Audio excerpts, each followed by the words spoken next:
Welcome to the Home Service Contractor Blueprint by A2O Digital. Every episode will cover topics that impact all home service companies like marketing, sales tactics, operations, and more. Now, on to today's episode. Okay, welcome. My name's Doug. I have a guest today, Ed Hessling, who's owner of Precision Garage Door in Harrisburg. And some of you may recognize him because he's been with us before. And Ed is a big proponent and utilizes a tool called the Enneagram. And if you have watched the first episode, we wound up getting a lot of questions come back to us and inquiries to get more information. And so I asked Ed if he would be gracious enough to come back and spend another session or two and talk further about the Enneagram because it's a tool that can be used for a variety of things. I think, Ed, when you were here last time, we talked about how you use Enneagram in the hiring process and bringing employees in and trying to get the right employee for the right job. Mm-hmm. I know we dove into that a little bit, but obviously it's much more than that. You also use it for employee retention, right? And the leadership and like how do you lead your people and how do you get the things you want out of them through that leadership, and then and even how to deal with maybe when you got a disgruntled employee or something's going wrong. So hopefully you can talk a little bit more about that today in this episode, and I'm excited actually to learn more about it.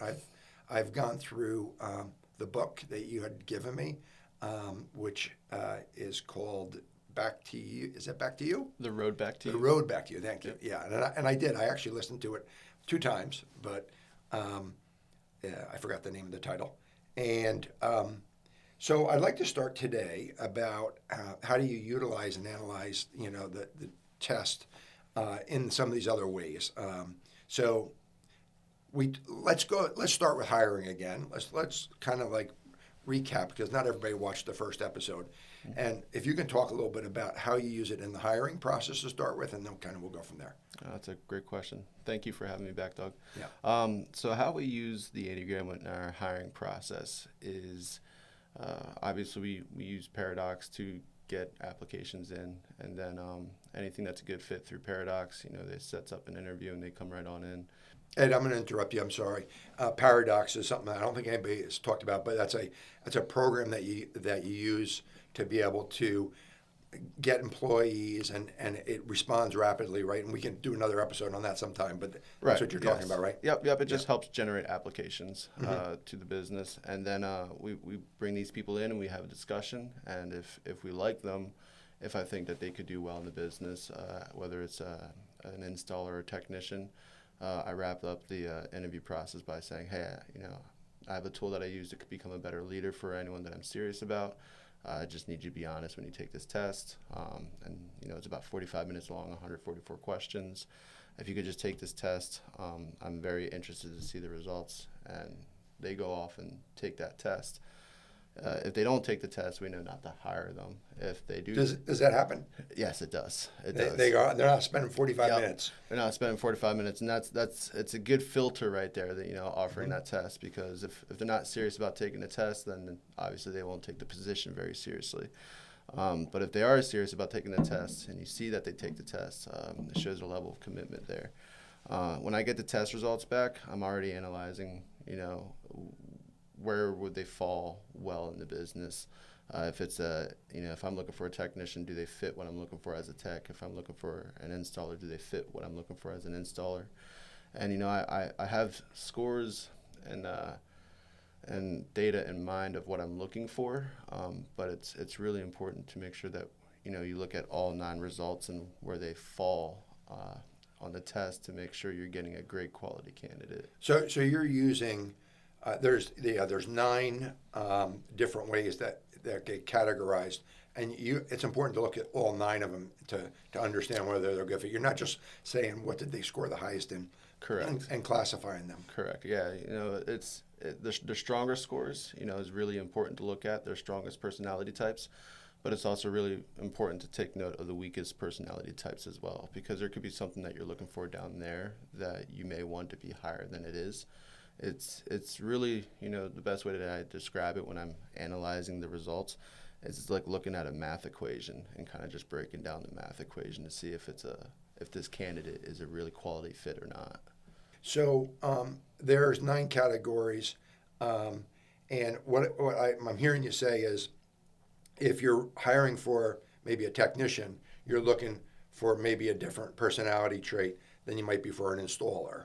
Can you talk just a little bit about like maybe how you distinguish what you're looking for? Great question. So when I'm looking for technicians, obviously the job of a technician is to go out to a customer's house, diagnose issues, and give options for the customer to feel confident in. And technicians, they have to have a set of skills where they have to be motivated, and they have to have a set of personal people skills. And so I look for a little bit of a combination of both that are kind of highly motivated. So for technicians, I look for type 8s that are the challengers. They like, going to bat when things are tough, and they like winning. And so closing the sale or closing the job is something that's really important to them. Type 2s and 3s, they're very customer service based people. They really do well with other people and in very much populated environments.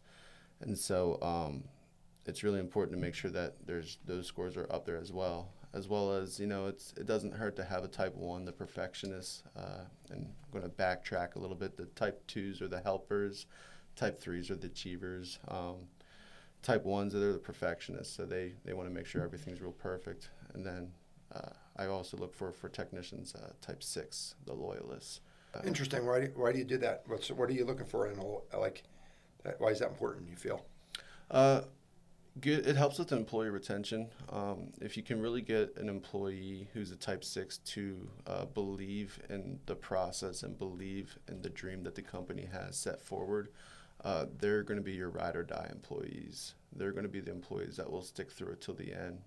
They'll if they really believe in the vision of the business, they'll stick through the business through all the highs and lows. And I think that employee is very valuable to have. And retention obviously is critical. Like, you get somebody, you hire them, put all the training into them, and they're a job jumper and they're moving to something else, and you put all that time, effort in, and you lose them, right? And it's a headache and a waste of money. Yeah. So. Yeah, I can understand that. So, like, what would you let's talk about a different type of job, like maybe an installer. What might you be looking in it for an installer? Installer, you always have to deliver on that picture perfect install, something that really wows the customer. And so I really like to look for type 1s being the highest score for an installer. Which is that perfectionist? That's the perfectionist, yeah. A perfectionist, they can walk into a room that was freshly cleaned, and they'd be the first one to point out where the dust or what spot was missed in that room. And so having everything kind of be picture perfect is really important to a perfectionist. But I'd also like scores to follow behind that 1. You want them to be motivated. So maybe a type 8, you want them to be really good with customers and get along great with customers. So a type 2 or a type 3 is really important there. And then just to back it up, just have that 6 somewhere up there is really... Yeah, obviously I'm in the door business with you, right? Because I own Precision in the New York metro area. Mm-hmm. But if I have an installer go and they put that door up and it doesn't work perfectly, or something goes wrong the next day, it's a nightmare. So you get somebody that cares enough about making sure it's done right. Yeah. All your callbacks disappear, right? Correct. Yeah, the type 1s, they really make sure it's done right the first time, so you don't have to worry about it the second time. And yeah. Our callbacks have greatly been reduced focusing on type 1s for installs alone. So if you're a hiring manager, and a lot of the Precisions are all different sizes, right? Sometimes a small startup Precision location might be an owner that just bought it, and he doesn't have a hiring manager. He is the hiring manager. But in the larger Precision locations, we have HR departments and hiring managers. And if you're a hiring manager, you want your hiring manager to understand this like inside and out, right? I want them to dive as deep as they can into it. Yeah. Yeah. It's if you if you want success, the Enneagram is something that if you want success as fast as possible, the Enneagram is something to consider. This is one of my 3 tools to get 10 years, 10 million for a goal personal of mine, to do 10 million revenue by my 10th year. And I don't think I wouldn't be on track to do that if it wasn't for the Enneagram. You know what fascinates me is how every time I talk to you, you understand this topic better. You do. I mean, the first time you brought it up to me, we were in a meeting. It was probably over a year, maybe closer to 2 years ago, when you first talked to me about it. And you were like in the beginning of that journey, but you've really invested yourself into this, and you realize it's really been important to your success of your company. You know that this is like, it's kind of a necessity for you, isn't it? Yeah, it's a lifeline now. It's an artery. I would feel lost if I didn't have like the Enneagram to help me manage the company the way that I'm managing it now. So I want to ask, do you answer your own phones? Because not every place does. Are you having a call center? Like, how are you? Who's answering your phones for you? I have one person who answers between 8 and 4, and then I use our call center. It's a combination. Some is call center, some people. Okay. Yeah, hybrid. So when you have somebody that's in a customer service, and maybe that's, I guess that's the way we classify them, as a customer service department, right? Mm-hmm. What kind of style are you looking for there, and why? For someone answering the phone? Yeah, answering the phone for you. That's a great question. I think, obviously answering the phone as quick as possible is something that's really important. And so I think a type 8 to be up there is really good because they want to have a good average record if you have measurements on how fast the phones are answered. I think type 8s will do a really good job at keeping that average pretty low. But you also want that person to be personable, kind of like happy to talk to instead of answering the phone. Hello, this is Precision. How can I help you? You want that person to be like, hey, thank you for choosing Precision Door Service. This is Ed. How can I help you today? Mm-hmm. So having like a type 2, the helper, or the type 3, the achiever, or even type 4, the romantic or the individualist, they're really good at having those conversations and sounding very positive to make the customer feel more comfortable pulling the trigger and booking an appointment. Yeah, so in our customer service departments, they will answer phones for a new job coming in, mm-hmm. and the objective is to, get that customer to say, okay, let's go set this up, set the appointment, right? Mm-hmm. And it's not really a sales process, but you have to have the desire to want to close that thing, get that job off the street and put it on the into your fleet. And, but then there's the other person could be calling back because you did business and they got a problem, and now you got to have empathy built in, and mm-hmm. So you there's a lot of skills in that type of position. So I can imagine maybe a different type of person for each of those type of things then, huh? If you really want to dive into it, yeah, absolutely. If you have this type of person calling in, they get sent to this other line for this type of issue, you definitely want that person answering and picking up that phone to be built as strong as they can to handle that customer. Yeah, and most small businesses aren't able to be able to have different people but it's interesting, and you need a lot of different skill sets for that job. Mm-hmm. Mm-hmm. Yeah. Ed, you talked a little bit about you use this with disgruntled employees. Tell me a little bit how you use it there. That's a good question. So whenever I have a disgruntled employee, or if I hear from my lead techs or anybody from management that this employee is becoming of a issue, I always try to pull up that employee's Enneagram results, because when you get their Enneagram results back, it doesn't just tell you like where they fall. It gives you like 15 to 20 pages of information of the Enneagram and who this person may be. And I always find that when you look at it, you can carry it down to 2 things. You can look at one, the 10 levels of development, and figure out from what you're hearing from your management team where they fall in the 10 levels of development. And then you can also look at the Enneagram style's deadly sin. For example of a deadly sin, and what may get us in trouble, because Doug, I know that you and I are type 8s. The type 8's deadly sin is lust, but it's not in like the sexual content. It's more so just like we have this desire to get as much out of things as possible. And I think with that desire, we tend to have tunnel vision because we focus so much on the end goal and the success. We get very narrow tunnel vision, and it's what's around that tunnel that may get us in a position that we don't want to be in or that we weren't expecting. And so that's why the lust is type 8, the challenger's deadliest sin, is because we're just so narrow focused. Which is why, not to get off track, but which is why I made it really important to hire a type 6 as my assistant GM. Dan Madison, he's my assistant GM, and they're very focused on the process on how to get to a destination. Where I may be so focused on the destination, having a type 6 has really allowed me the ability to see everything more transparently. So to go back to the question that you answered, I'll look at the deadly sin to figure out what their deadly sin is and figure out if that has a role to play in this issue. And then once I have all the information, I can approach that employee and just say, for example, I'll use one of my employees who's a type 3, who his deadly sin is feeling a sense of worthlessness. And usually if you feel a sense of worthlessness, you become more isolated and more closed off, and you kind of build up a wall. And so, I approached him and we had a discussion. I used stuff like, hey man, is everything going all right in your life? What's going on? And, he wasn't giving me much information, but he would give me a little bit.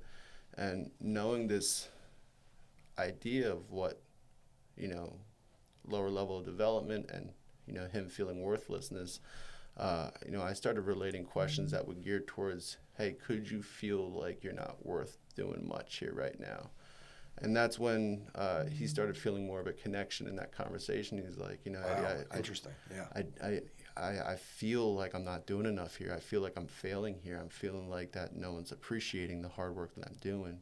And it was just that the Enneagram was that crack that I needed to get into that employee's mind. That sounds a little bit too dramatic, but yeah, I get it. I needed to get that employee to break down his walls and really, really open up to me how he got to feeling that way. And at that point, it was just the reassurance, like, look, man, I think you're doing a great job. Like, your closing percentage is X, Y, and Z. You're having all these great reviews, and you've been doing this consistently for such a long time, and part of that discussion was I wasn't noticing it as much as he imagined I should noticed it. And it was an eye-opener for me to kind of make sure, like, okay, moving forward, I'm going to make sure I stay on top of keeping a close eye and giving recognition, so that way you don't feel like you're unworthy of recognition. And it really got me walking away from that conversation not thinking, dude, why are you so disgruntled? You better get your act together and do your job. And him thinking, if I took that approach, my boss is such a jerk, like he doesn't care. He left that conversation thinking, Eddie really values me and really took the time to really figure this out with me, and I feel really good about myself. Yeah, so this kind of like, we're talking about, obviously, disgruntled employees, but your leadership team needs to understand this well to be able to deal with that disgruntled employee, because it's a two-way street, right? You have to, if your leadership team doesn't understand how to do what you just did there, maybe you lose that guy. Maybe and he's maybe been a very valuable employee to you, and he's looking for a job somewhere else because doesn't feel appreciated, whatever, right? Yeah. And it's crazy, because I think as a type 8, what's been a challenge for me is it's always been easier for me to say, get your act together and do your job. And my partner in crime, Steven, he's a high type 3, and he really helps me focus on, like, hey, think of like the relationship aspect that you're building with these employees. And so with him holding me accountable, because my weakness is not focusing much on a relationship but focusing on the goals, he keeps me really good accountable, and the Enneagram helps me discover what could be their deadly sin that's interfering with them and starting to create this disgruntledness in the environment, and gauging on the 10 levels of development, where do they fall on the healthy level of, are they too far gone, or can we recover and reconcile? The Enneagram is a good roadmap to kind of figure out your place and where to start that conversation with the employee.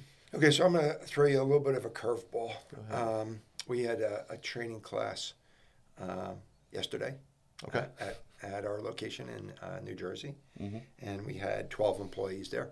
Mm-hmm. And I had a situation where some employees, relatively new employees, no-showed for they knew that we had the meeting. They knew that they were supposed to be there at a certain time, and they no-showed. They didn't. They made a decision to not come, but they thought it was okay that they didn't come. And I'm sitting there going, what do I do about this? And I'm just curious, like, what would you do? What would you do with that? Can I? Yeah, ask some questions. Are you able to share me what their Enneagram styles were? Actually, I can. I'd have to go to my notes and pull it up. So you would look at their Enneagram first and see what style they are, because you might treat each of them differently. I would approach them entirely differently. Yes. Okay. I do think. You know what? I actually want to look this up. I really want your opinion of it.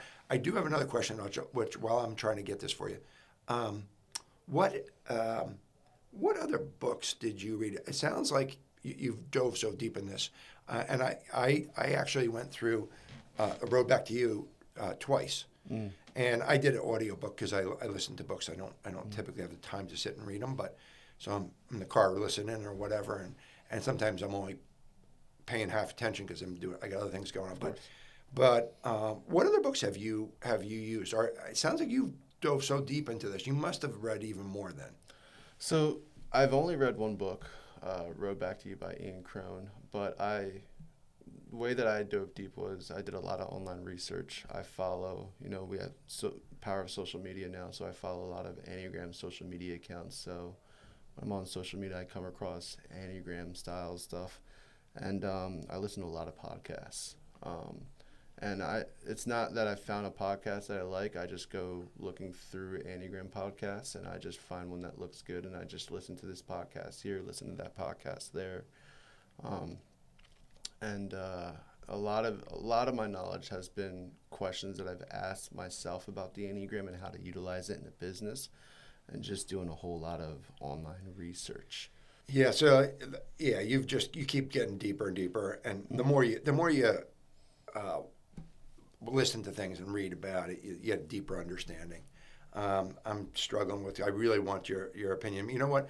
We're going to do another episode with you, and I'm going to try to pull that up and bring that up, and maybe we can talk a little bit further about it, because this would be a kind of a really good learning moment for myself too. Yeah, absolutely. Yeah. So. I'm fascinated. I want to understand it deeper and deeper myself. Every time I talk to you, I feel like I got to understand this more, and it's a great topic. It's funny you say that. Every time I come here, I think I got to do more research. Yeah. So we what I'd like to do is I'd like to have you on again. We try to keep our episodes relatively short so that we don't have people can invest an hour or two sometimes. So we'll break this up into a couple sessions and come back. I'll be able to give you that information. I'm really curious about how you handle that, and I'll let you talk a little bit further. So thank you so much for joining us today on this episode, and I'm gonna do another one with you really rapidly here. Doug, thanks for having me. All right, you got it. Thanks. Bye. Thanks for listening to the Home Service Contractor Blueprint. Don't forget to leave a review and subscribe so you can stay up to date on home service trends.